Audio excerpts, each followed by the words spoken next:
أعوذ بالله من الشيطان الرجيم بسم الله الرحمن الرحيم إن الحمد لله ونحمده ونستعينه ونستغفره ونعوذ بالله من شرور أنفسنا ومن سيئات أعمالنا من يهده الله فلا مضل له ومن يضلل فلا هادي له وأشهد أن لا إله إلا الله رب وحده لا شريك له وأشهد أن محمدا عبده ورسوله أما بعد. Evet kardeşlerim, Allah-u Teala nasip ederse bugünkü ders konumuz Hz. Muhammed Aleyhisselatü Vesselam sünnetine uymak, sünnetin İslam hukukundaki yeri, sünnetin inkarı, sünnet düşmanlığı, İslam hukukundaki, İslam'ın buna bakışı, Kur'an'ın Peygamber Aleyhisselatü Vesselam'a itaatine bakışı üzerine duracağız. Ama önce Nebi Aleyhisselatü Vesselam'ın 3-4 tane sahih hadisi var ve gerçekten bunlar çok önemli hadisler. Bugünkü bulunduğumuz şu şartlarda, gündelik hayatta yaşadığımız ve gözlerimizle müşahede ettiğimiz, içinde bulunduğumuz bir süreci anlatıyor. Çünkü insanoğlu her geçen zaman ölüme yaklaştıkça Allahu Teala onun için zamanı yaklaştırıyor. Seneler aya dönüyor, aylar haftaya, haftalar günlere, günler saatlere, saatler saniyelere, saliselere döndüğünü açık ve net olarak söylüyor. Hatta Muhammed Aleyhisselatü Vesselam diyor ki kıyamete yakın bir dönemde diyor Allahu Teala zamanı kısaltacak. Yani o zamanı kısaltmayı tarif ederken diyor ki seneler aylara dönecek. Gerçekten de öyle. Bak dün yılbaşı kutluyorduk. Bugün de yılbaşı kutluyoruz. Yarın da yılbaşı kutlayacağız. Çok süratli bir hayatın akışı var. İkinci bir husus, ahir zamanda dünyevi ilim yayılacak ama uhrevi ilim sahipsiz kalacak. İlim kaldırılacak. İlmini, İslam'ı, dini bilen insan kalmayacak. Helal ve haramları bilmeyen, helal ve haramları yaşamayan bir toplumun geleceğini Peygamber Aleyhisselatü Vesselam söylüyor.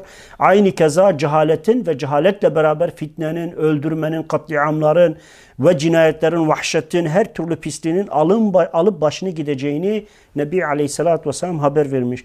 Onun için Peygamber Aleyhisselatü Vesselam, biz biliyoruz ki Resulullah Aleyhisselatü Vesselam nefsinden bir şey konuşmaz. Her ne konuşuyorsa o mutlak vahidir ki zaten Necm suresinde Allahu Teala 1 ve 5. ayet-i kerimede Hz. Muhammed Aleyhisselatü Vesselam hevasından, egosundan, nefsinden bir şey konuşmadığını, her ne konuşuyor, ne söylüyorsa illa mutlak vahiy olduğunu söylüyor.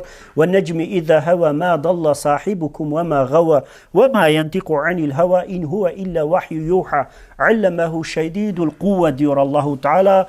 Batmakta olan yıldıza andolsun diyor Allahu Teala. Muhakkak ki sahibiniz, yani sizin dostunuz, arkadaşınız, Resulünüz, Nebiniz Muhammed ne şaştı, ne saptı veya gördükleri hakikat dışında bir şey değildir diyor. O her ne konuştuysa o nefsinden değil mutlak vahidir diyor.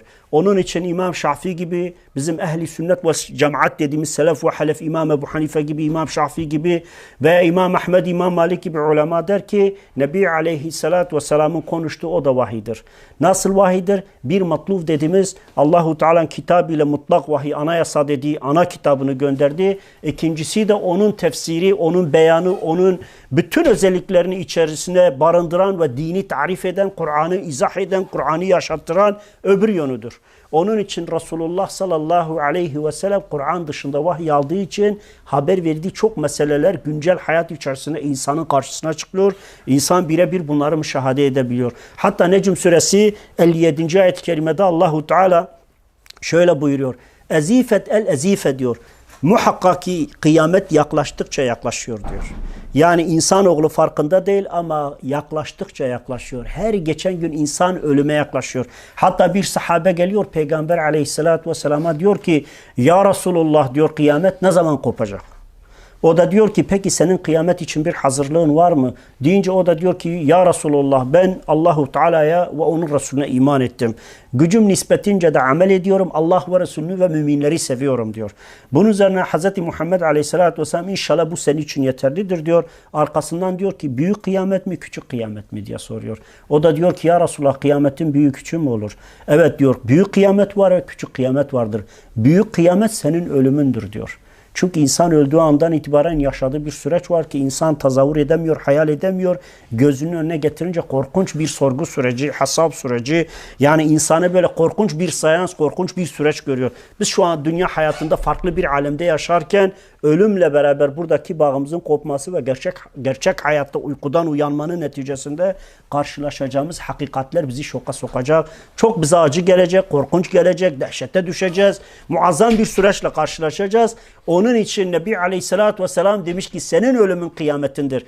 Küçük kıyamet ise senin görmediğin kıyamettir. Aslında büyük kıyamet Allahu Teala'nın evreni, dünyayı, fezayı, güneşi söndürüp dağları dürdü, yeri ve göğü mahvedip depremlerle yerle bir etti, insanı yok etti. O süreçtir ki saatlerce sürecek, belki günlerce sürecek ve Nebi Aleyhisselatü Vesselam Kur'an ayetlerinde de sabittir. Sen görürsün ki bir genç, bir çocuğun bile saçları saatler içerisinde beyaza dönecek. O korkudan ve dehşetten. Ve zalimlerin o yeryüzüne kan döken insanlara egoları, nefisleri, makamları ve mevkileri üzerine insanlara zulmeden, çalan, çırpan, öldüren, katleden insanların da o günün şiddetinden ve hasabın dehşetinden dolayı gözlerinin çukurundan fırladığını göreceksin diyor Allahu Teala. O kadar ki korkunç bir sürecin ve hesaplaşmanın mutlak olduğunu söylüyor. Zaten Necm 57'de de Allahu Teala aslında bize şunu söylüyor. Diyor ki ister uyanın, ister ibadet edin, taat edin, teslimiyetinizi gösterin. İstiyorsanız her nefsinize ve egonuza göre bir hayat sürün ama mutlak ölüm sizin için yakındır diyor. Aynı keza Cemi'u Sagir'de 3030 hadis numarasıyla Nebi Aleyhisselatü Vesselam diyor ki kıyametin alametleri bir tek ipe dizili boncuklar gibidir diyor. Bir tesbih düşün 33 tane var. Eğer o ipi koparırsan diyor aynen diyor o tesbihin şeylerinin boncukları nasıl teker teker dökülüyorsa kıyamet süreci de ardı arkasına kesilmeyecek bir süreçle başlayacağını, önce küçük alametlerin vuku bulacağını, insanların bunları yaşayacağını ama akıl sahibi olan, gerçekten takva sahibi olan, iradesi olan, inanç anlayışı güçlü olanlar ondan ders alacak. Tövbe ve istiğfara Allahu Teala'ya yönelecek ama zaten kendine tabiri caizse dünyayı bir ilah edinmiş, malı mülkü kendine bir kıble edinmiş, zenginlik peşinde koşan, cimrileşmiş, hiçbir insana merhamet etmeyen, her şey, bütün hayat onun nefsi etrafında dönen insanlara gelince zaten o uyku, o dünya sarhoşluğu devam edecek ve helak olup gideceklerini Nebi Aleyhisselatü Vesselam bildiriyor. Başka bir hadis-i şerifte Aleyhisselatü Vesselam, bunu da Tirmizi Zuhd 24'te 2332 hadis numarasıyla sahih olarak Enes bin Malik'ten. Hazreti Enes'i hepimiz biliyoruz. Peygamber Aleyhisselatü Vesselam'ın 10 yaşındayken babası getirip Resulullah Aleyhisselatü Vesselam'a diyor ki ya Resulullah bu benim oğlumdur. Ben istiyorum ki senin terbiyende, senin evinin terbiyesinde büyüsün. Onun için senin ev hizmetlerinde sana hizmet etsin ama aynı keza ilmi ve İslam'ı da senden alsın. 10 sene Resulullah Aleyhisselatü Vesselam'la yaşamış güzide sahabeden biridir. Hatta biz biliyoruz ki Peygamber Aleyhisselatü Vesselam sahabeleri insanların en hayırlılarıdır. Ki bunu Resulullah sallallahu aleyhi ve sellem söylüyor. Aynı keza Kur'an-ı Kerim'de 400 ayette Allahu Teala sahabeyi övmüştür. Her ne günah işlerlerse onları bağışlayacağını ilan etmiştir. Onların samimiyeti, onların takvası, onların ihlası, onların din için gösterdiği fedakarlık karşısında onları istisna tutarak günahlarını bağışlamayı da direktmen ayetle bildirmiştir. Onun için Hazreti Enes diyor ki la tekumu saatu hatta yeteqarrabu zamanu fetekune senatu keşşehri ve şehru kel cumuati ve tekunel cumuatu kel yevmi ve yekunul yevmu kes saati ve tekunu saatu keddarramil binnar diyor. Zaman ahir zamanda diyor. Anlıyor musunuz? Zaman bereketsizleşecek diyor Nebi Aleyhisselatü Vesselam. Yani öyle bir dönem gelecek ki bak güzel dikkatle dinleyin. La tekumus saatu diyor. Hatta yetekarabu zaman diyor. Diyor öyle bir zaman gelecek ki insanoğlunun artık sonu yaklaştığında bak bugün bilim adamları veya dünya devletleri Birleşmiş Milletler'de toplandıklarında iklim değişikliklerinden, doğal afetlerden, insanoğlunun dünyaya verdiği tahribattan dolayı gelecek olan afetlerden konuşuyorlar. Ve gerçekten artık biz de onu hissetmeye başladık. Yani düşünün ki Türkiye'de yazın Karadeniz'de seller, Akdeniz'de yangınlar hiç durmuyor. Bütün dünya yanıyor. Neden? Çünkü artık insanoğlu ki ayetlerle bildirildiği üzerine yaptığı kötülüklerin bir kısmını Allahu Teala dünya hayatında ona tattırtmadığı müddetçe onlara ölümü vermeyeceğini söylemiştir. Onun için bugün Amerika'da kasırgalar, Japonya'da, Çin'de, orada burada tufanlar, tayfunlar vesaire şeylerle binlerce, yüz binlerce insana zarar veriyor. Milyonlarca, milyarlarca dolarlık zararlara sebep oluyor ve insanoğlu bütün birikimini bir anda kaybedebiliyor. İşte Nebi Aleyhisselatü Vesselam zaman yaklaşacak, bereketsizleşecek. O dönemde diyor Nebi Aleyhisselatü Vesselam seneler bir aya dönecek. Aylar haftalara, ki cumuatun diyor. Oradaki cuma, cumadan cumaya oradaki 7 gün kastediliyor. Diyor ki aylar cumaya, bir haftaya, haftalarda günlere, günlerde diyor saatlere, saatler de bir otun yanma mesafesi kadar olacaktır. Gerçekten bak düşünün ki ben saat 6'da gelmiş burada oturmuşum. Bak şu anda 9.30'a geldi. Neden? Çünkü bir sürat akıyor gidiyor. Ben yarın uyanacağım, öbür hafta gene uyanacağım. Sanki böyle biz artık haftadan haftaları yaşıyoruz. Günlerden günleri değil yani. İşte Nebi Aleyhisselatü Vesselam bunun olacağını, bunun olma sebebi olarak da insanoğlunun azgınlığı, sapıklığı, Allahu Teala'dan uzaklaşmaları, nefislerine tapmaları, bunun neticesinde Allahu Teala'nın artık insanoğlunun sonunu getireceğini, insan için bereketin, rahmetin, merhametin hiçbir şey kalmayacağını, zamanın akıp gideceğini, insanoğlu bunun farkına varmayacağını söylüyor. Gerçekten insan için en büyük sermaye zamandır. Ve zamanını ister yatarak, ister uyanarak, ister oturarak, ister kalkarak, ister namazla, ister oruçla, istiyorsan da haram yolda, her ne şekilde olursa olsun o zaman akıp gidiyor. O zaman akıp gittiği müddetçe sen hayatından ve ahiretinden çok şeyler kaybediyorsun. Bakmayın yani biz şu hayat içerisinde günlerimizi sayıyoruz, geçiriyoruz ama şunu hiç unutmayın. Sizin her saniye ve salisenin hesabı vardır. Sonuçta Allahu Teala katibin melekler, hafaza meleklerini yaratmış. 24 saat boyunca saniye ve salise sizden ayrılmayan, ellerinde kitapları olan, hayatınızı not eden, aynı keza insanın gözüdür, bedenidir, azasıdır, ufzudur. Onlar da bunun şahitliğini yaptığı bir süreçteyiz. Yani bu neye benziyor? Bir adam düşünün. 1 sene, 2 sene üniversite sınavı için gidiyor. Dershanelere kayıt yapıyor. Orada eğitim alıyor. Buraya koşuyor. Kitap okuyor. Ders çalışıyor. Şunu yapıyor. Ne için? İmtihana girecek 3 saatlik bir süreç için. 3 saat o kadar önemlidir ki o insan için saniyeler bile çok önemli ve değerlidir. Adam bütün vaktini, zamanını ona göre ayarlar. Aynı keza burada Nebi Aleyhisselatü Vesselam'ın zamanın yaklaşması, kıyamet süreci olarak ayların, yani senelerin aylara, ayların haftalara, haftaların günlere dönmesi, artık işin sonunun yaklaştığını. Zaten biz de şu anda onun içinde yaşıyoruz. Bana diyebilir misiniz ki ya vallahi günler çok güzel geçiyor. Dolu dolu geçiyor. Yani sabah uyanıyoruz, akşam gelmiyor diyebilen var mı? Ya boş verin akşam, artık haftaları sayamıyoruz. Yani bazen böyle takvime bakmam gerekir. Hangi aydayız, hangi yıldayız diye. O kadar ki geçiyor. İnsan seneleri bile karıştırır duruma gelmiş. İşte Nebi Aleyhisselatü Vesselam Tirmizi'nin Zuhd 24'te hadis numarası 2332 numaralı hadisinde zamanın böyle olacağını ve bu süreç geldiğinde olacak olan şeyi de söylüyor. Neyi söylüyor? Bugün içinde bulunduğumuz. Mesela günümüz insanların çoğunluğu hiçbir zaman demiyor ben bu dünya hayatında niye varım? Acaba Allahu Teala beni ne için gönderdi? Burada zengin olmak için, mal biriktirmek için, insanlara hava atmak için, ego tatmini için mi? Yoksa başka bir amaç mı için gönderdi? Asla bunu sormaz. Bugünkü insanların temel hedefi nedir? Paradır, şöhrettir, makamdır, bir yerlere varmaktır, birilerinin nezdinde bir itibar sahibi olmaktır ama hiçbir zaman onları yaratan, onları yoktan var eden, aklı veren, iradeyi veren, zekayı veren, güzelliği veren, insanı ehsen-i takvim, en mükemmel yaratıcı, yaratılmış olarak yaratan Allahu Teala'yı hatırlamaz, yaratılışının gayesi ne olduğunu bilmez, bunu da sormaz, sorgulamaz. Aynı keza Ebu Hureyre'den gelen bir rivayette o da Nebi Aleyhisselatü Vesselam'ın şöyle buyurduğunu söylüyor.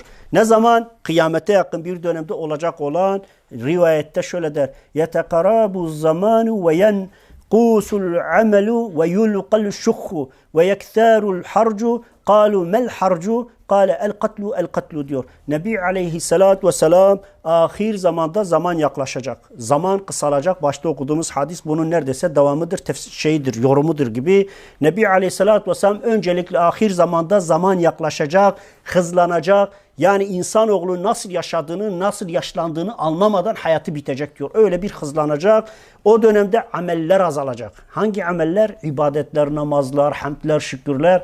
Onun yeri o azalacak. İnsanların hayatından din kalkmaya başlayacak. Maalesef üzgünüm, yani üzücü bir durum. Bugün belki biz babalarımızdan, atalarımızdan, dinden bir şey öğrendik. Ama bugün 20 yaşın altındaki neslimiz İslam'la bir bağı kalmamış. Yarın onlar 40-50'sine geldiğinde bu ülkenin bir Hristiyan ülkesinden, bu toplumun da bir küfür toplumundan bir farkı kalmayacak. Çünkü ne namaz, ne İslam, ne iman, ne İslam'ın bir alameti kendilerinde olmayanlar evlatlarına da vermedikleri gibi yarın kıyamet günü o çocukları dinden, imandan, amelden yana çıplak bırakacak. Kendilerini İslam'a nispet edecek ama o dinden bir nasipleri kalmayacak.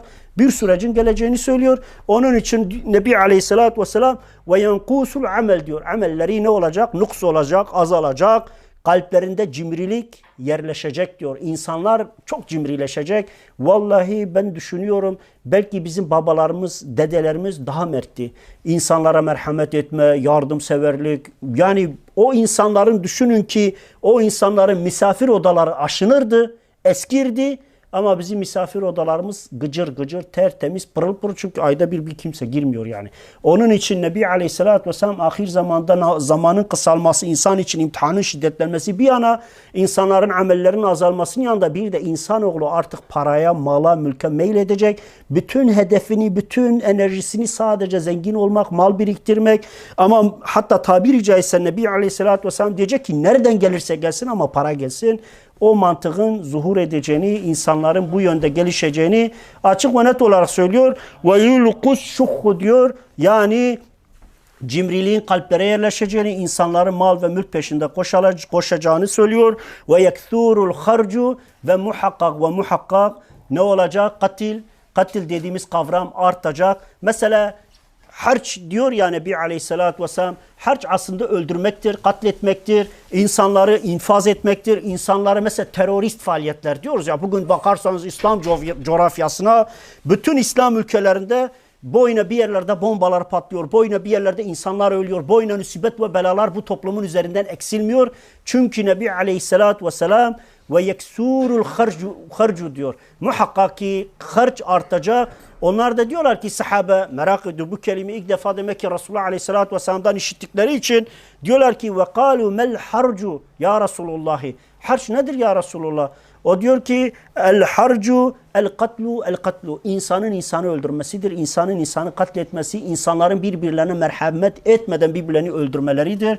Bugün haberleri açtığınız zaman öldürme, orada tecavüz, orada cinayet, orada vahşet, çocuk öldürmeleri, bebek öldürmek, neye kadar derseniz deyin, bütün vahşet ve cinayet, insanoğlunun bütün o hayvani içgüdüleri bir noktada piyasaya dökülmüş. Çünkü kıyamete yakın bir dönemde bu toplumun ve insanların yoldan çıkacağını, insanların malı ve mülkü kendisine Rab edineceğini, mal ve mülk peşinde koşarken kendisi için bir karakter ve kriter bırakmayacağını açık ve net olarak bildiriyor. Onun için aslında bizim buradaki nasihatteki amacımız ve gayemiz nedir? Biz düşünelim. Şu dünya hayatı nereye kadar bizi götürecek? Acaba bu gençliğimiz ebedi midir? Bir yerde ölüm diye bir kavram var mıdır? O bizi bulacak mı? Bulduğumuz en önemli soru, ölümden sonra sonumuz ve akıbetimiz ne olacak? Bunu kendimize sormamız lazım. Yani bazen ben şunu derim. Şimdi ölsem nereye gideceğim? Şu anda ölsem Allahu Teala'nın huzuruna çıkarırsak, Kur'an-ı Kerim ve Muhammed Aleyhisselatü Vesselam sireti ve sünneti, yaşantısı ve mücadelesi, halaller ve haramlar, emirler ve nehiler hepsi ortaya konulsa ve benim kitabım açılsa benim akıbetim ne olacak? İşte bunu insanın kendisine mutlaka sorması gerekiyor. Bir rivayette Nebi Aleyhisselatü Vesselam'dan, o da sahihtir. Bu saydığım hadisler hepsi sahih. Bunlar kıyametin küçük sürecidir. Kıyametten önceki zamanın olacak olanların haberidir. Aslında ben size bir şey söyleyeyim mi? Biz canımızı verdiğimiz o sekarat-el mevt diyoruz ya, ölüm anı. Nebi Aleyhisselatü Vesselam yani hadislerde diyor ki sekarat-el mevtten Allah'a sığınırım. Bunu 3 sefer söylemiş. Sahabe diyor ki ya Resulullah neden 3 sefer bunu söyledin? Yani demek ki çok önemli bir şey ki bunu söylüyorsun. Çünkü diyor sekarat-el mevt, ölüm anı diyor bir sarhoşluk. Bir adam içki içmiş, beyin gitmiş, gel git yapıyor. Veya bir Alzheimer'lı bir adam düşünün. Bir anda hatırlıyor, bir anda unutuyor. O dalgınlık, o şey içerisinde Nebi Aleyhisselatü Vesselam, eğer bir insan şu dünya hayatında maneviyatı güçlü değilse, ameli güçlü değilse, iman ehli bir adam değilse, gerçekten Allah ve din için ciddi anlamda bir şey yapmamışsa, diyor ki Resulullah Aleyhisselatü Vesselam, orada Allah ona yardım etmez. Etmediği için şeytan elinde bir bardak suyla gelir. Mesela dikkat ederseniz bizim sekarat-ül mevt anında ölülerin dudakları kurur. Bildiğiniz artık suyu çekiliyor yani ölüm esnasında ve muazzam bir susuzluğun dünya hayatında başladığını söyler. Orada o susuzluk öyle bir dereceye geliyor ki sanki aylarca su içmemiş bir adamın durumuna. O anda elinde bir tas suyla diyor şeytan belirir, gözükür ona. Ona der ki gel kafir ol. Gel Muhammed'i inkar et. Gel de ki Muhammed hak peygamber değil. Veya buna benzeyen neylerle, tekliflerle gelir. Eğer o insan, yani Allahu Teala orada yardım etmezse, ki Kur'an ayetiyle sabittir. Allah her yerde takva sahibi olan, yani yaşantısı ve mücadelesinde Allahu Teala'nın rızasını gözeten bir kulun her zaman yardımına gittiğini, onu asla sahipsiz bırakmayacağını ayetlerle bildiriyor. Hatta şeytan Yani Hz. Adem Aleyhisselam'a secde etmeyip de itiraz edip karşı çıkınca Allahu Teala o in oradan. Sen o makama, o şerefe layık değilsin. Çünkü ismi Azazil'dir ve meleklerin hocasıdır. Muazzam bir yerde bir cinin bütün meleklere artık hoca olacak derecede bir ilim sahibi olduğunu ve onu bütün meleklerce tanzim edildi, hürmet edildi bir derecedeyken Hz. Adem Aleyhisselam'ın yaratılması ve en önemlisi Adem'in ilmine tahammül edememesi, kıskanması, haset etmesi neticesinde isyan etti. Allahu Teala in o makamdan, sen oraya layık değilsin dediği zaman o da diyor ki madem diyor Adem beni yoldan çıkardı. Adem yaratmasaydım ben aynı taklidimi yani o riyamı sürdürecektim diyor. Yani o münafıklığımı sürdürecektim. Sen Adem'i yarattın, gerçek yüzüm ortaya çıktı. Münafıklığım döküldü piyasaya. O zaman madem böyle Rabbim diyor bana da sen de müsaade ver. Ben de intikamımı alayım. Ve Allahu Teala diyor git sen mühlet verilenlerdensin. O da orada şunu söylüyor. Diyor ki ben de andolsun ki sıratal mustakim, biz namaz kıldığımız zaman Fatiha'da ihdine sıratal mustakim diyoruz. Bizi dost doğru yol, Kur'an ve sünnet yoluna Hz. Muhammed Aleyhisselatü Vesselam'ın Adem Aleyhisselam'ın ve gönderdiğin 124 bin peygamberin yolu olan dosdoğru Allah'ın tevhid dini olan müstakim olan yol üzerine bizi ilhak et diye dua ediyoruz. İşte diyor ki ben o yol üzerinde duracağım ve mutlaka senin bütün Adem'in çocuklarını yoldan çıkaracağım. İşte orada Allahu Teala benim takvalı ve gerçekten takvadan kast olunan, havfullah Allah korkusu olan, amelini Allah rızası için yapan, hiçbir gösteriş ve riyaya önem vermeyen kimseyi kastediyor. Senin onun üzerinde bir etkin olmaz. Çünkü Allahu Teala ona her yerde yardım edeceğini vaat etmiştir. Onun için hadiste de Nebi Aleyhisselatü Vesselam şeytanın insana geldiğini, insanın da bir sarhoşluk içinde olduğunu ve burada şeytanın ona galip gelip onu yenebileceğini, aldatabileceğini, kandırabileceğini ve imanını çalabileceğini söylüyor. Onun için gerçekten Müslüman bir insan şu hayatta ne yaparsa sonunda onu yaşar. Ondan dolayı başka bir rivayette Buhari'nin Fitan 5'te 7064 hadis numarasıyla, Müslim'in İlim 10 2672 hadis numarasıyla, Buhari'nin Fitan 5'te aynı keza 7062 hadis numarasıyla verdiği ve İbn-i Mecah'ın da Fitan 4050 hadis numarası verdiği bir rivayette Nebi Aleyhisselatü Vesselam burada şöyle bir olaydan bahsediyor. İnne beyne yedeyi saati eyyamen yurfi'u fiha ilmu ve yenzilu fiha'l cehlu ve yekthuru fiha'l harcu vel harcu el katlu diyor. Şüphesiz kıyametten önce öyle günler gelecek ki diyor Resulullah Aleyhisselatü Vesselam. Öyle bir zaman gelecek ki o günlerde ilim yani gerçek anlamda ilim kalkacak. Hatta Nebi Aleyhisselatü Vesselam şöyle diyor. Diyor kıyamete yakın bir dönemde okur yazar çok olacak. Okur yazar derken yani herkesin okuma yazması olacak. Herkes okuma yazmayı bilecek ve gerçekten bugün Türkiye'nin %90'ı yani 60 yaşın üstündekilerini çıkar %90'ı okuma yazması var. Ve bu dünya geneline baktığınızda dünyanın %70'ine yakını neredeyse okuma yazması var. Ama Nebi Aleyhisselatü Vesselam kalemler boş yazacak diyor. Gidin kitabın veya bir kütüphaneye gidin. Milyonlarca kitap yazılmış. Saçma sapan konular ele alınmış. Çok garip bir şey. En dandik kitaplar, en çok satılan kitaplar olmuş. Ve insanlar ilmi kitap yerine aşk-ı meşk, İşte saçma sapan filan kesin dünyası, filan kesin rüyası, bu onun hikayeleri, bunun saçma sapan görüşleri böyle yani insana manevi olarak, ilmi olarak veya insanın aklına hitap edecek değil de saçma sapan insanı oyalayan veya fantastik bilim kurgu tarzı kitapların peşinde, boş işlerin peşinde insanoğlunun koşacağını söylüyor. Yani ilmin kaldırılmasından kastolunan okuma yazmanın biteceğini, kimse okuma yazma bilmeyecek değil. Resulullah sallallahu aleyhi ve sellem diyor ki o dönemde İslam'ın ilmi bitecek. Vallahi bugün şer'i olarak bakın İslam'ın 54 farzını bu topluma sorun çoğu bilmez. Onu boş verin. Yani ben bir tane röportaja rastladım. Soruyor cemaate diyor ki Mekke nerede? Mekke'ye Müslümanların Kabe'si, kıblesi nerede soruyor. İnan hiçbiri bilmemiş. Biri Şam demiş, biri Bağdat demiş, biri Kudüs demiş. En son bir tanesi demiş Suudi, demiş nerede? Riyad'da demiş. O da tutturamamış ya. Ya bu toplum kendini Müslüman olarak diyor ki Müslüman mısın? Elhamdülillah Müslümanım ama hala bırak demek ki namaz kılmıyor. Hayatı boyunca kılmamış ki kıblesinin yönünü bilmiyor. Yani kıblesi pusulası şaşık, bozuk yani. Adamlar bilmiyor. Adamlara 4 peygamber soruyor, 4 halifeyi sayıyor. İnsanoğlu gerçekten ilim, İslam açısından sıfır fiyaskoyu çekiyor. Zaten bazılarına soruyor diyor ki falan değil, bizim dinle işimiz olmaz diyor. Sorma bunları, bizim yolumuz bu değil yani. Biz artık sümme Allah'a açtık ya. Bizim için Allah, din, iman, İslam bunlar gerici işler.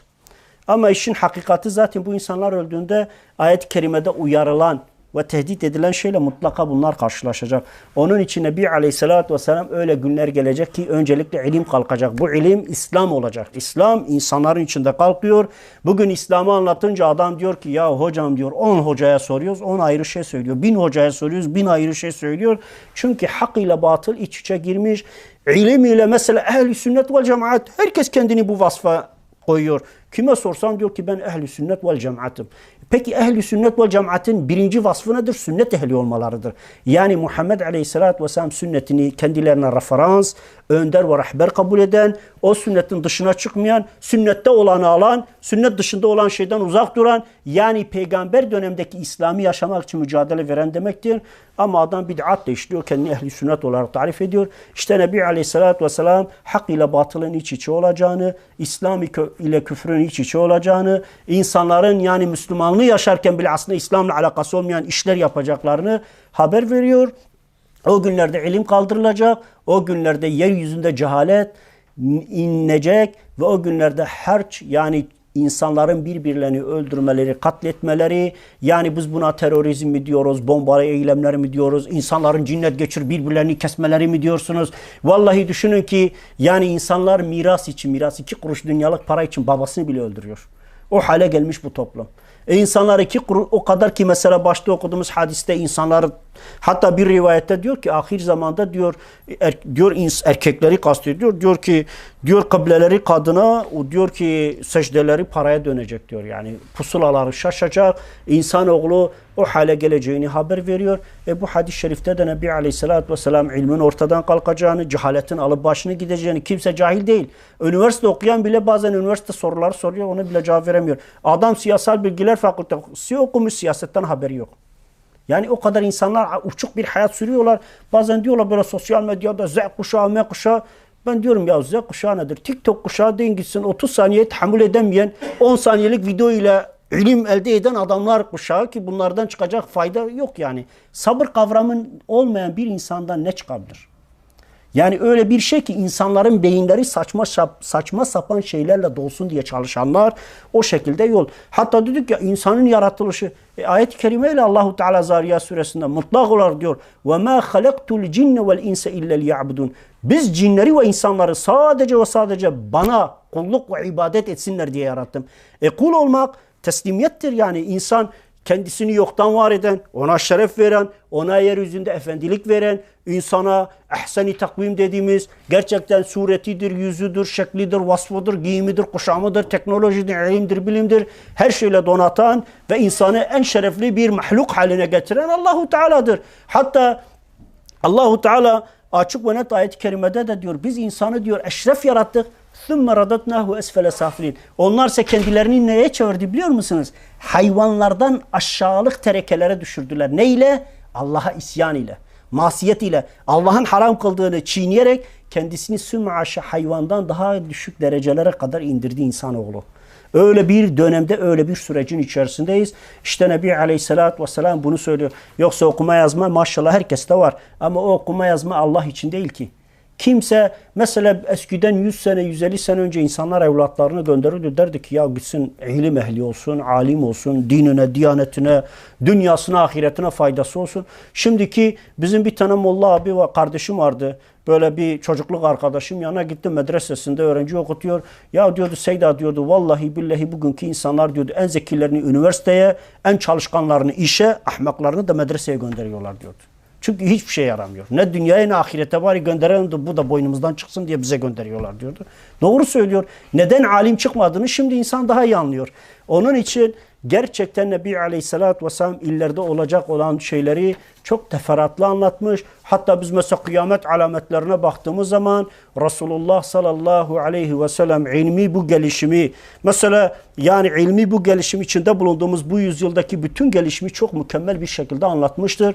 Dört dörtlük. Dememiştir televizyon çıkacak çünkü televizyon Latince bir kelime ama ne demiştir öyle bir şey çıkacak ki kişi oturduğu yerden evinden dünyanın herhangi bir yerinde olacak olan şeyi görecek diyor. Bitti yani. Bunun tarifi budur. Başka rivayette diyor ki kişi diyor oturduğu yerden dünyanın öbür ucunda biriyle konuşacak diyor. Bu da telefona veya telsize veya işte cep telefonuna veya ne derseniz ona işaret ediyor. Başka bir rivayette insan çok uzun mesafeleri çok kısa zamanda kat edecek. Bu da uçağa, trene, gemiye, kitle iletişim araçlarına. Aynı keza bir rivayetinde diyor ki kişinin diyor bak diyor bir adam evinden çıkınca diyor kişinin diyor ayağının bağcığı yani böyle tabiri caizse ayakkabı bağcığı, gömleğinin düğmesi, işte efendim bastonunun ucu, arkasında olan şey kendisine haber vermedikçe kıyamet kopmaz diyor. Bugün bakıyoruz adam düğmeden ne yapıyor? Kamera yapıyor. Kalkıyor ayakkabı bağcığından mikrofon yapıyor. Şundan bunu yapıyor ve insanoğlu arkasında olan her şeyi görebiliyor. Koyuyorsun gizli kamerayı, ne oluyor ne olmuyorsa akşam izleyebiliyorsun yani. Bunlar nedir? Bunlar işte Peygamber Aleyhisselatü Vesselam'ın 1450 sene ki Arabistan çölünde sadece Mekke ve Medine'de 20-30 kişinin okuma yazma bildiği, hiç kimsenin hayatında bir kitap yüzü görmediği o toplum içerisinde bunları söylemesi, bunların gerçekten yani gaybi olmadığını, bunların bir şekilde Allahu Teala tarafından kendisine bildirildiğini, ahir zamanda olacak olanı söylediğini, dinin gayipleşeceğini, sahipsizleşeceğini, dinin yeryüzünden silineceğini, bugün İslam şamar oğlanına dönmüş. Gelen bir darbe vuruyor, giden vuruyor. Öyle bir duruma gelmiş ki ateistinden, deistine, komünistinden, sosyalistine kim geliyorsa İslam'a saldırıyor. Çünkü hepsinin garezi, kini, nefreti İslam'adır. Yani aslında Allahu Teala'yadır ama onu İslam'ı hedef. Yani bir noktada kıbleleri oraya döndüğü için onadır. Onun için Nebi Aleyhisselatü Vesselam gene sahih bir hadisinde bu zamanın sonunda yani ahir zamanda bu dinin yani bütün İslam coğrafyasından çekileceğini, yeryüzünde İslam'la yönetilen bir devletin kalmayacağını, düşün ki 1917'de bu Anadolu coğrafyasında Osmanlı Devleti vardı. Saltanattı ama yönetim şekli Kur'an'dı. İslam anayasasıydı. Hatta onun Şeyhülislamları, kadıları, cami imamlarına kadar yani kadılar mahkeme yargıçlarıydılar. Onun için İslam öğretiliyordu. 24'ten sonra İslam yok edildi. Yerine bugünkü Avrupa'nın, İtalya'nın, İsviçre'nin şunu bunun kanunları getirdi. Hristiyan hukuku da bile olmayan, Allah'ın bırakın yani Hristiyanlığın onun bile hukuku olmayan dinsiz bir hukuku getirip din diye bize zorla dayattırdılar. Peygamber Aleyhisselatü Vesselam onunla alakalı olarak da şöyle diyor. İnnel İslame bedâe gariben diyor. Muhakkak ki bu din başlangıcıyla gariplerle başlamış. Biz İslam'ın tarihine bakınca Çağrı filmini izleyince bakıyorsunuz köleler, mazlumlar, müstezaflar, ezilmiş insanlar Hz. Muhammed Aleyhisselatü Vesselam'a iman ediyor ve muazzam zulümlere maruz kalıyorlar. Kafalarını kaldıramıyorlar. Ülkelerinden, yurtlarından kaçıyorlar. Onlara insan muamelesinin yapılmadığını, katledildiklerini, sürgün edildiklerini, yıllarca aç bırakıldıklarını görüyoruz. Nebi Aleyhisselatü Vesselam bu dinin böyle başladığını söylüyor. Ondan sonra ne diyor? Ve seyaudu gariben kemma beda diyor. Nasıl başladıysa sonunda da o garipliğe geri dönecek. Bu dini yaşayan, bu din için çalışan, bu dinin için mücadele eden insanlar böyle sayıyla gözükecek. Aslında ahir zamanda helal rızık ile temiz bir dost bulunmayacak diyor Resulullah Aleyhisselatü Vesselam. Helal rızık zaten bugün Türkiye'de bulunduğumuz faiz sisteminde zaten helal çalışma şansı kimsede kalmamış. Yani tabiri caizse hiç faize bulaşmayana tozunu bulaştırıyorlar. O da nereden geliyor? Telefon faturasına, elektrik faturasına, su faturasına bir gün geçti mi gecikmez ama adı altında bir faiz yüklüyorlar adamı. Bir şekilde o tozu ona bulaştırıyorlar. Nebi Aleyhisselatü Vesselam ikinci olarak da sadık diyebileceğiniz, sözünün eri, insanlara kötülük yapmayacak, insanların arkasını ona döndüğünde beni satmayacak, beni sırtımdan hançerlemeyecek diyecek adam sayısı da çok azalacağını söylüyor. Onun için burada bu hadis-i şerifte de bunu söylüyor. Ondan sonra فَتُوبَ لِلْغُرَبَاءِ diyor. Diyor ki müjdeler olsun o gariplere. O kimler? O garip olan, toplumdan dışlanan, insanlarca böyle hakir görülen, aşağılanan, sırf İslam'ı yaşadığı için, dini için, dinine sahip çıktığı için insanlarca dışlanan, bazen bakıyorlar, biz sosyal medyada rastlıyoruz. Bir tane başörtülü bindi mi, işte hemen İslam'a saldırıyorlar. Bu nedir? Bu ve kötülemeler. Aynı keza bazen bakıyorsunuz şeylerde ben şahit oluyorum. Yani mesela 10 Kasım'da şurada burada o Cumhuriyet Bayramı'nda gidiyorlar okullarda öğretmenler İslam'ın kıyafeti olan çarşafı giyiyor. Sonra o çocukların yanında aşağılayıp, hakir görüp çıkarıp atıyor. İşte biz böyle olduk, şöyle olduk. İslam'a saldırıdır bu. Bunlar var ya, bunlar şeytani düşüncelerdir. Çünkü İslam'ın tesettürüne düşmanlık Allahu Teala'nın kendisinedir yani. Giyinmiyorsan giyinme ama sen onu aşağılamaya, onu küçümsemeye, onu hakir görmeye de hakkın yok. Söz konusu değil yani. Bu şekilde olduğunu söylüyor Nebi Aleyhisselatü Vesselam. فَتُوبَ لِلْغُرَبَاءِ diyor. Diyor ki müjdeler olsun o gariplere. Müjde demek yani Allahu Teala mutlaka ki ahir zamanda dinin kaybolduğu, insanların İslam'la bağını kestiği o dönemde dinine sahip çıkana, namazını ve ibadetini, dini görevlerini yapan, İslam için yaşayan, İslam'ı kendine bir referans görenlere diyor ki onlara müjdeler veriyor. Diyor kıyle men hum ya Resulullah. Yani o senin dediğin garipler kimlerdir? Yani ne vasıfları var, ne özellikleri var, kimdirler, neyin nesidirler diye Resulullah Aleyhisselatü Vesselam'a sorunca kâle buyurdu ki اَلَّذ۪ينَ يَسْلَحُونَ اِذَا فَسَدَ النَّاسُ. İnsanlar bu dinde ifsad ediyor, dini yok ediyor, İslam'ı terk ediyor. Bunlar da ıslah ediyor. Nasıl ıslah ediyor? İnsanların yeniden İslam'la tanışmasını, dini öğrenmesini, dininin yolunu bulmasına sebep olanlardır diyor. Yani tabiri caizse ahir zaman öyle bir dönem gelecek Resulullah Aleyhisselatü Vesselam iman kor ateşe dönecek diyor. Yani köz ateşi biliyorsunuz. Böyle odun veya kömürü koymuşsunuz bu sobaya ve kıpkırmızı olmuş. Köz ateş olmuş. Sen onu elinde ne kadar tutabiliyorsan dinini tutman da o kadar zorlaşacak. İşte Nebi Aleyhisselatü Vesselam ahir zaman böyle bir zaman olduğunu, o dönemde Kur'an'a ve sünnete, İslam'ın aslına sarılan, Peygamber Aleyhisselatü Vesselam'dan gelene teslim olan, Allahu Teala'nın ondan istediğine teslim olan, yaşayış amacını ve gayesini bilen, Peygamber Aleyhisselatü Vesselam'ı kendisine referans gören insanın mutlaka kurtuluşa ereceğini, ama nefsi peşinde koşan, af buyurun uçkuru peşinde, kendi dünyevi çıkarları peşinde koşan, dini de egosuna ve nefsine göre yaşayan öyle insanlar var. İşine geleni yapıyor, gelmeyeni de yapmıyor. Diyor ki sana ne diyor benim Müslümanlığımdan? Orada benimle Allah arasında güzel bir teknik. Benimle Allah arasında. Dilerse affeder, dilerse azap eder.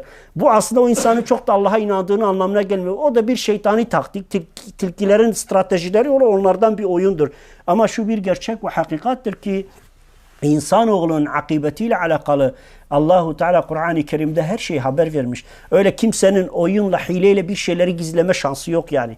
Bunu da unutmamak lazım. Onun için Nebi Aleyhisselatü Vesselam ahir zamanda Huzeyfetül Yamani'den gelen bir rivayette Muhammed Aleyhisselatü Vesselam'ın sırdaşı, peygamberden çokça böyle fitnelerle alakalı bilgi alan bir sahabedir. Kendisi diyor ki ahir zamanda öyle bir dönem gelecek ki, biz sohbetimizin başında dedim ki ya ortalık Mehdi kaynıyor. Ortalık kendini Resul Mehdi ilan eden adam kaynıyor. Hepsinin de birer cemaati, birer grubu oluşmuş. Adamlar kendilerinin yani sümme aşallah o beklenen Mehdi olduklarını iddia ediyor. Ve kimse sormuyor, demiyor ki bu Peygamber Aleyhisselatü Vesselam cehalet inecek diyor ya. Cehalet indiğinden dolayı kimse Mehdi'nin vasıflarını ve niteliklerini bilmediği için her bir yerde zıplayıp başına sargı saran Mehdi oluyor. Arkasından da 50-100 kişi koşmaya başlıyor. İşte adamlar vasıf nitelik olarak kendilerini Mehdilik atfediyor. Peşlerinden insanlar gidiyor. Resulullah Aleyhisselatü Vesselam'a diyor ki Huzeyfetül Yamani diyor ya Resulullah Allahu Teala diyor bizi şereflendirdi. Neyle? İslam'la şereflendirdi. Biz bu dinle müşerref olduk. Biz putperestlik, müşriktik. Biz kalkıyor insanlara zulmediyorduk. Güçlü olanlar fakirleri eziyordu. Hatta eşkıyalık yapıyorlardı. Geçen kervanları dolandırıyorlardı. Mallarına, mülklerine el koyuyorlar. Onunla kalmıyor. O insanları götürüp satıyorlardı. Köle olarak satıyorlar. Öyle bir düzensizlik, öyle bir harç ortamı, öyle bir zulüm ortamı var. Mekke'de de aynı şeyi yapıyorlardı. Ta ki İslam çıktı. Hz. Muhammed Aleyhisselatü Vesselam asayişi sağladı. Mekke fethedildi. Arabistan fethedildi. İslam'la şereflendiler. O eski cahiliye sapıklıkları ortadan kalkmaya başladı. Adamlar çocuklarını, kız çocuklarını sırf kızdır diye büyüyecek, onu evlendireceğiz diye götürüp diri diri toprağa gömecek kadar kibirli, gururlu, egoist, bencil insanlardılar. Hiç merhamet duyguları yoktu. Hazreti Ömer diyor ki ben kendi kızımı götürdüm diyor. Diyor ben onun için öldürmek için diyor kumda kuyu kazırken çocuk üstümü temizliyordu. Ve ben onu o şekilde öldürdüm diyor yani. Bak nasıl bir acı. Sonra hatırladıkça ağlayan bir adam. Ben nasıl bunu yaptım kendi evladıma? Ben Allahu Teala ki İslam öncesi yapılan bazı günahları affettiğini ilan etmiştir. Bir adam Hristiyanken, Yahudiyken, ateistken, deistken, İslam'la tanışmadan önce yaptığı pisliklerden Allah onu sorumlu tutmaz.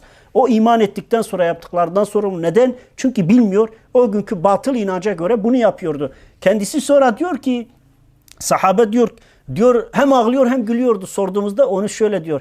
Vallahi diyor ben çocuğumu gömdüğüm zaman o çocuğumun bana yaptığı şeyleri hatırladıkça yerin dibine giriyorum. Ben ondan dolayı hüzünleniyor, ağlıyorum. Çünkü vicdanen insan vicdan sahibi olunca onu kaldıramıyor.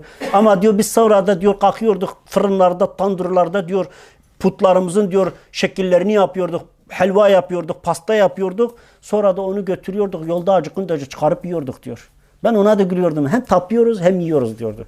Aynısını düşünün ki bu kadar cehalet yaygın ama Allahu Teala onları İslam'la şereflendirdi. Çok şerefli bir toplum oldu. Bakmayın yani bugün birileri İslam adına bazı sapkınlıkları, bazı azgınlıkları, bazı pislikleri yapıyorlarsa onun hiçbiri İslam diniyle alakalı değildir. İslam'ın aslını bilen, İslam'ın gerçekten merhamete dayalı, İslam'ın gerçekten öyle sadece insan öldürme dini olmadığını çok iyi anlar. İslam dini aslında sadece ve sadece kafirler kendi yurtlarını işgal edip İslam coğrafyasında zulüm ve istibdat yaptıkları zaman Allahu Teala savunma hakkı veriyor. Yoksa önüne gelen millete halka saldır, onu bunu öldür, kestir. Bu İslam'ın emrettiği bir şey değildir. İslam terörizmi emretmez. Peygamber aleyhissalatü vesselam siret ve mücadelesine bakarsanız Resulullah sallallahu aleyhi ve sellem'in müşriklere bile çok merhamet gösterdiğini, çok vefalı davrandığını siyerde rahat okuyabilirsiniz. Yani kim gelmişse peygamberden istediğini almıştır. Çünkü Peygamber aleyhissalatü vesselam kendi namusuna dil uzatan, İfk hadisesinden Resulullah aleyhissalatü vesselam namusunu, öz hanımını, iffetli, temiz eşini kalkıp zina ile, fuhuşla suçlayan adamlara bile kalkıp da onlara karşı böyle öldüreceğim seni dememiştir. İslam ne ceza vermişse onu uygulamıştır. Hatta yani o insanların tövbelerini kabul etmiş, hiçbir zaman onlara kim bile gütmemiştir. İşte ondan dolayı Arap coğrafyasında Muhammed Aleyhisselatü Vesselam geldiğinde çok farklı bir atmosfer var. Yani her türlü azgınlığın, sapıklığın, zulmün, istibdatın boy gösterdiği ama İslam'dan sonra ise gerçek mesela Hazreti Ömer'i anlattık, bir örnek verdik. Ama aynı Hazreti Ömer şu anda dünya liderliği içerisinde dünyanın en adil insanı olarak gözüküyor. En adaletli adam. Hazreti Ömer'in adaletinden bahsediliyor. Merhametinden, dört dörtlük adaleti uygulamasından, yani Peygamber aleyhissalatü vesselamın İslam'ını en mükemmel uygulayan liderlerden biri olarak kabul ediliyor. Yani Peygamber aleyhissalatü vesselama iman etmeden önce eşkıya ve gerçekten Mekke'nin en zorba adamı, en haşin adamı, en sert adamı, İslam'dan sonra dünyanın en yumuşak ruhlu insanına dönebiliyor. Yani insanlar ona beddua bile ederken sırtına unlarını, yemeklerini götürüp evlerine kadar götüren, onlardan özür dileyen, her türlü merhamet örneğini gösteren bir insan oluyor. İşte İslam aslında aslıyla budur. Bugün İslam devletlerinin devlet başkanları dediğimiz bugünküler değil, Peygamber aleyhissalatü vesselam dönemdekiler, Hazreti Ebubekir ve Ömer ve Osman ve İmam Ali gibi insanlara ve Ömer bin Abdülaziz veya Selahaddin Eyyubi veya Osmanlı'da bazı sultanların ne kadar adil, ne kadar insanlara karşı merhametli, toplumlarına karşı hoşgörülü, onların hak hukuklarını savunan insanlar olduğunu görürsünüz. Ve aldıkları maaşlar aslında halkın aldığı maaştı. Hazreti Ali'nin aldığı maaş ile çöpçünün aldığı maaş birdi. Aynı maaşı alıyorlardı. Hatta Hazreti Ömer maaşından fazlalıklardan dolayı onu bile kısmış bir insan. Ama bizim bugünküler diyor ki işte efendim tasarruf olmazmış, şöhretten, makamdan, işte şaşalı gösterişlerden tasarruf olmaz diyor yani. Orada istediğimi harcarım ama bu İslam'ın aslı değil. Biz bakıyoruz ki Hazreti Ömer mescitte yatıyor, Kisra'nın veya başka bir ülkenin devlet başkanı geliyor. Nerede bu devlet başkanınız? Bakıyorlar yatıyor adam yerde. Hem de hasırların üzerinde, yüzünde iz çıkmış. Kudüs'ün fethinde Hristiyanlar diyor ki eğer Ömer gelirse bir şehri diyor savaşmadan devredeceğiz. Hazreti Ömer hiçbir koruma olmaksızın o ile kölesi beraber gidiyorlar. Tabi bir deve 2 kişi ve sırayla biniyorlar. Bak kölesidir ama kardeşi gibi onunla beraber yaşıyor.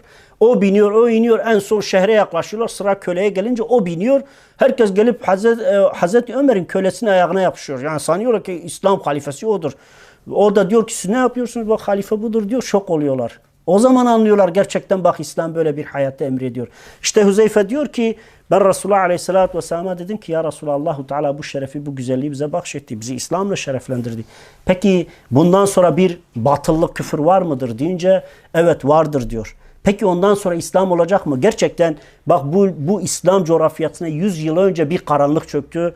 Öyle bir karanlık ki bütün toplumların İslam'la bağı kesildi. Gidin Sosyalist Cumhuriyetler Birliği dediğiniz Rusya'daki Türkiye Cumhuriyetlere 100 sene boyunca belki Kur'an'ın yüzünü göremediler. O komünist, o ateist, o vahşi düzenden dolayı. Yarısı Sibirya'da öldürüldü, alimleri hepsi katledildi, camiler yerle bir edildi. Bugün gidin Çin'deki Doğu Türkistan'da Müslüman Uygurlara yapılan, inan var ya bazen uydu fotoğraflarını görüyorsun. Bütün İslami semboller ve camiler, 1000 yıllık camileri yerle yerle bir etmiş komünist sistem. Çünkü insani değerleri yok. İnsana değer vermeyen vahşi bir düzen.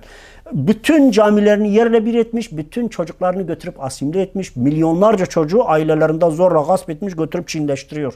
Aynısını milyonlarca erkeği evlerinden almış, götürmüş toplama kamplarında o eşleri olmayan kadınların evlerine de Çinli erkekleri sokmuşlar. Böyle bir vahşet ama bizimkiler maalesef bizi yönetenler 2 kuruş para için, Çin'den gelecek 3 yen için onları görmemezlikten geliyor. Kendini milliyetçiliğe atfeden MHP bile oradaki kardeşleri önemli değil. Onlar Türk değil. Onlar sonuçta dolarla aralarına girdiği için problem yok. Onların meselesi o kadar mühim değil. Öyle bir dünyada yaşıyoruz. Ama Hazreti Ömer diyor ki eğer Fırat'ın kenarında bir kurt bir kuzuyu kaptırır, kaçırır, yerse vallahi Allah hesabını Ömer'den soracak. Çünkü eğer sen bir toplumu idare ediyorsan o toplumun başına gelecek bütün musibet ve bela ve bütün sorunlardan sen sorumlusun. Hepsinin hesabı Allahu Teala nezdinden sana sorulacak. Mesela bazıları der işte ya zamları millet yapıyor. Millet yapıyorsa devlet nerede? Sorumlu değil mi? Sorumludur. Birileri bu halkı dolandırıyorsa bunda birinci bütün devletin eşrafı Allah katında sorumludur. Allahu Teala bunun hesabını onlardan sorar. Siz niye bu insanların dolandırılıp bu insanların bütün haklarının gasp edilmesine göz yumuyorsunuz? Sorar yani. Onun için o sahabe soruyor diyor ki ya Resulullah gelecek mi? Evet diyor. Küfür gelecek, karanlık bir dönem gelecek. Ondan sonra yeniden İslam aydınlanacak ama hak ile batıl iç içe olacak diyor. Yani bir insan bir yönüyle Müslümanken öbür yönüyle kafir olacak. Bir yönüyle İslam'ın bir özelliklerini taşırken öbür yönüyle de küfrün bir özelliğini taşıyacak. Hakla batıl iç içe olacak. O dönemde diyor Resulullah Aleyhisselatü Vesselam yalancı davetçiler zuhur edecek. Yalancı davetçi derken insanları Allah'a davet eden ama Allah'a değil de kendi makamlarını, mevkilerini, altlarını doldurmaya, kendilerini zengin etmeye davet edecek davetçiler çıkacak. Onlar diyor ki aslında onlar asliyle Allahu Teala'ya değil kendi menfaatlerine, nefislerine ve egolarına. Mesela dedik ya Adnan Oktar, dedik falan kaso. Öyle o kadar çok o türde insan var ki ve insanları dinle aldatıyorlar. Allah ve din deyip dansöz oynatıyorlar. Allah ve din deyip trilyonları gençlerden, zenginlerden aşındırıyorlar. Böyle insanların zuhur edeceğini Nebi Aleyhisselatü Vesselam Huzeyfe diyor ki ya Resulallah bana o gün ne tavsiye edersin? O görmeyeceği kesin. Ama Resulullah Aleyhisselatü Vesselam aslında ona değil bize bir tavsiyede bulunuyor. O gün diyor Kur'an ve sünnete tabi ol. Hatta diyor Kur'an ve sünnete diyor ağzı dişlerinle diyor bir ağaç kökünü düşün diyor. Orayı sımsıkı tutun. Çünkü diyor ümmet içerisinde fitneye, ümmet içerisinde katliamlara, ümmet içerisinde öldürmeye sebep olanların hepsinden uzak dur. Hatta diyor fitne sana gelmesin, sana bulaşmasın diyor. Ağzınla diyor bir ağacın kökü var ya böyle damarını sık diyor. Ağzını da diyor fitneye açma diyor. O derece uyarısını yapıyor. Sebebi ne? Çünkü fitnenin katilden daha büyük bir şey olduğunu, fitneye sebep olan insanların bu fitneden kastolunan dindeki fitneler, İslam'daki fitne, İslam dini tahrif edenler, İslam'ı bozanlar, Müslümanın ölümüne sebep olanlar bu tarz şeyleri İslam kabul etmiyor. Onun için Resulullah Aleyhisselatü Vesselam bütün Müslümanları uyarmış. Demiştir ki asla ve asla bu tarz şeylerden uzak durun. Bunlardan kendinizi koruyun. Çünkü iman kor ateştir. İnsan imanını kaybederse her şeyini kaybedebilir. Her şey var ya bir anlık bir saniyelik bir şeyledir. İnsan İslami değerleri hafif gördükçe yavaş yavaş dininden uzaklaşır. Bir müddet sonra dinine saldıran bir adam olur. Mesela ben profesörler görüyorum. Düşünün bir zamanlar sosyetenin profesörü, doktoru vardı. Mehmet Nuri Öztürk müydü? Öldü. Adam mesela en son kansere yakalandı. Bazen televizyonlarda rastladım. Adam diyordu ki cuma namazı diye bir şey yok. Zina da diyordu kadın kendi rızasıyla veriyorsa kimse bunu zina olarak görmesin diyordu ya. Diyordu sen süme aşağı gidip saldırırsan diyordu bu zinadır. Bak nasıl bir yaşar Nuri. Nasıl bir anlayış. En son ölmeden önce ne dedi bir sene kala? Dedi ki insanlığın kurtuluşu deizmdedir. Deizm nedir? Peygamber kabul etmeyen, din kabul etmeyen, Allah var. Sümme aşallahu Teala bizi sokağa saldı. Bizimle hiç ilgilenmiyor. Bizimle alakadar olmuyor. Hiçbirimizden hesap sormayacak. Ölünce de toza dumana katacağız. Kaybolup gideceğiz. Böyle bir anlayışı kabul ettiğini Peygamber Aleyhisselatü Vesselam da Resul ve Nebi olmadığını söyledi. Böylelikle ölmeden bir sene önce kanserliyken küfrünü de dinsizliğini de ilan etti. Allah da ona lanet etti. Gitti. Ama arkasından yüz binlerce insanın imanıyla oynadı. Yani böyle insanlar sadece kendilerini de cehenneme götürmüyor. Onun için Resulullah Aleyhisselatü Vesselam diyor ki cehennemin davetçilerinden sakının. Çünkü onlar kendileriyle beraber onların peşinden gidenleri de cehenneme sürükleyeceğini söylüyor. Bakıyoruz mesela geçenlerde bir profesör vardı Öztürk diye. O da diyordu ki Sümme aşağı Peygamber aleyhissalatü vesselam Kur'an-ı Kerim'de Mekke'nin ileri gelenlerine küfrediyor. Allahu Teala ayete koymadığı halde Resulullah aleyhissalatü vesselam onlara karşı peygambere çok zulmettikleri için işte As bin Vail'e demiş ki piç bilmem ne böyle iğrenç şeyler söyledi. O da tepki toplayınca kendi görevinden istifade etti. Bu adamlar profesör, bunlar ilahiyatçı. Ama bu adamların içinde İslam yok. Zahirinde menfi olarak dini kullandıkları için, dinden nemalandıkları için din onların çıkarları ve menfaatleridir. Ne zaman o biterse gerçek pisliklerini de döküyorlar. Tabi ne oluyor? Doğal olarak Müslümanın da ahlaki ve diniyle de oynuyorlar.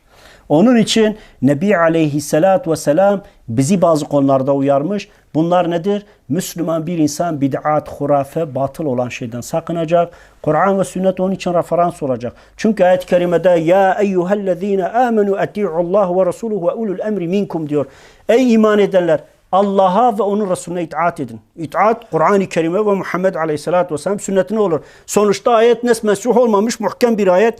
Bu ayette peygambere itaattan bahsediyor ve Muhammed Aleyhisselatü Vesselam 1450 sene önce vefat etmiş. O zaman neyle itaat olur? Sünnet ile, aynı keza siret ile ona olur. Peygamberin yaşantısını bilirsin, ona göre hayatına yön verirsin. Onu kendine referans bilirsin. Bu peygambere itaattır.